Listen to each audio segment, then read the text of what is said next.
let's start the book exercise. This is working with the text. There are 6 questions in this chapter. Let's start discussing question answers. The first question is, did the front wheel really wobble? What is your opinion? Give a reason for your answer. So as we all know that the front wheel did not wobble, the author thought that there was nothing in it worth calling a wobble. The cycle was in good condition and it didn't require any repair. Second question is, in what condition did the author find the bicycle when he returned from the tool shed? The answer is, when the author returned from the tool shed, his friend had taken out the front wheel of the bicycle. His friend was sitting on the ground with the wheel between his legs. He was playing with the wheel while the other part of the bicycle was lying on the gravel path beside him. The third question is, nothing is easier than taking off the gear case. Comment on or continue this sentence in the light of what actually happens. Nothing is easier than taking off the gear case, but it is an impossible task to fix it. This is the complete sentence. The author's friend took out the gear case easily, but he had a difficult time in putting it back to its place. Question number 4 is, what special treatment did the chain receive? So we all know the author's friend tightened the chain till it did not move. Then he loosened it until it was twice as loose as it was before. Question number 5 is, the friend who has two qualities. He knows what he is doing and is absolutely sure it is good. Find the two phrases in the text which mean the same. So these two phrases, that cheery confidence and inexplicable hopefulness, shows that author's friend knew what he was doing and was absolutely sure that it was good. Question number 6 is, describe the fight between the man and the machine. Find the relevant sentences in the text and write them. The bicycle was in good condition, but the author's friend unnecessarily disturbed it. He first took out front wheel and then the gear case and later the chain. He couldn't fix these parts back to their places. Then he lost his temper and tried bullying the thing. The next moment there was a fight between him and the machine. One moment the bicycle was on gravel path and he on top of it. The next the position would be reversed. He on the gravel path, the bicycle on him.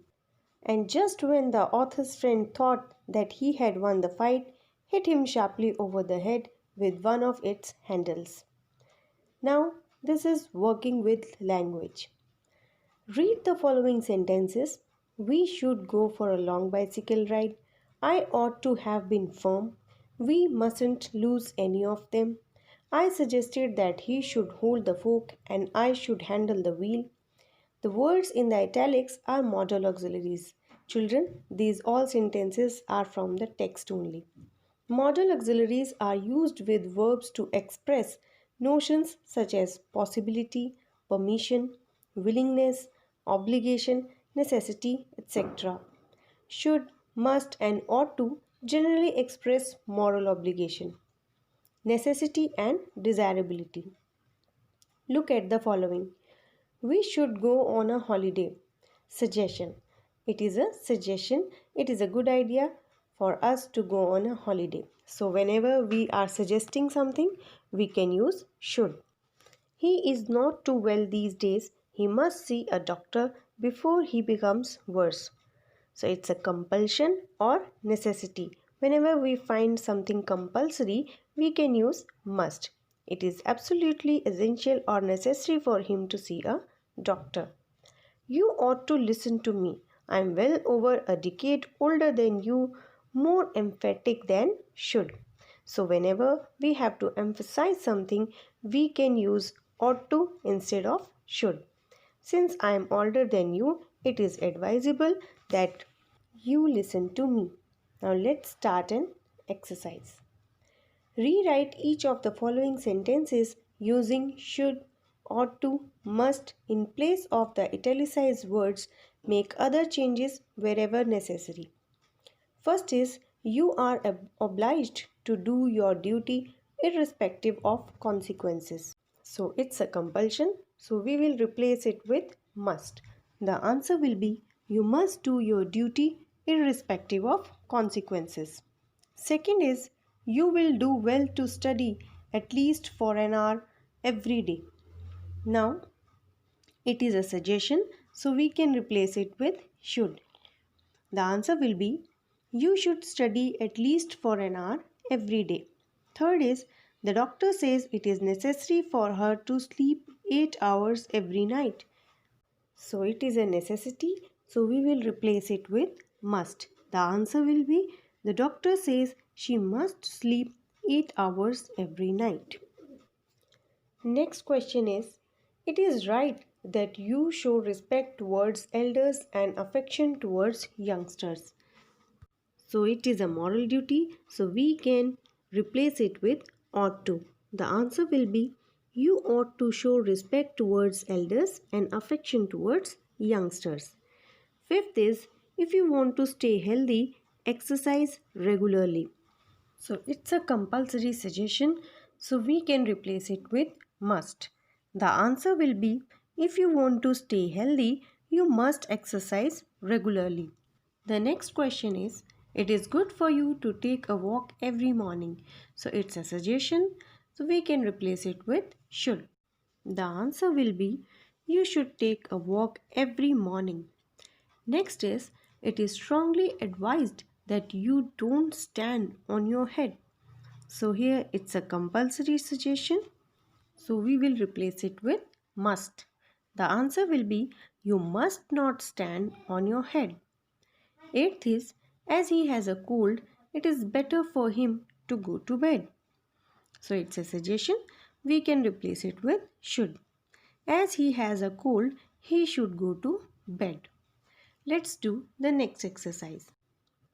Use should, must, ought to appropriately in the following sentences. First is people who live in glass houses dash not throw stones. So here we will use the should not throw stones. Second is you dash wipe your feet before coming into house, especially during the rains. So we will put here must. You must wipe out your feet. Third is you dash do what the teacher tells you. You must do what the teacher tells you. Fourth is the pupils were told that they dash write more neatly. The answer will be should. Fifth is sign in front of a park you dash not walk on the grass. So here we will use must. You must not walk on the grass. Sixth is you dash be ashamed of yourself having made such a remark. The answer will be ought to. Seventh is he left home at 9 o'clock. He dash be here any minute. So the answer will be he must be here any minute. Eighth is whatever happened to the chocolate cake? How dash I know? I have just arrived. So here we will put how should I know? I have just arrived. Let's see the next exercise. Two or more single sentences can be combined to form a single sentence. Read the following. I made an effort and was pleased with myself. This sentence is in fact a combination of two sentences. I made an effort and I was pleased with myself. Now read the sentence. I did not see why he should shake it. This is also a combination of two sentences. I did not see and why should he shake it? Divide each of the following sentences into its parts. Write meaningful parts if necessary. Supply a word or two to make each part meaningful. Now let's see the sentences. The first sentence is I went to the tool shed to see what I could find. and we have to divide it in three parts. The first will be I went to the tool shed. Second, I wanted a tool. Third, I wanted to see what I could find. Let's do the second one.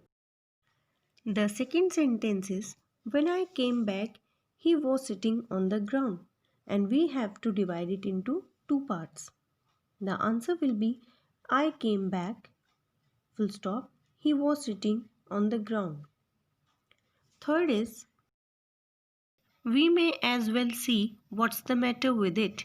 Now it is out, and we have to divide it into three parts. That is, we may as well see what is the matter with it. Now it is out. Fourth is he said he hoped we had got them all, and we have to divide it into three parts. That will be he said he hoped he had got them all.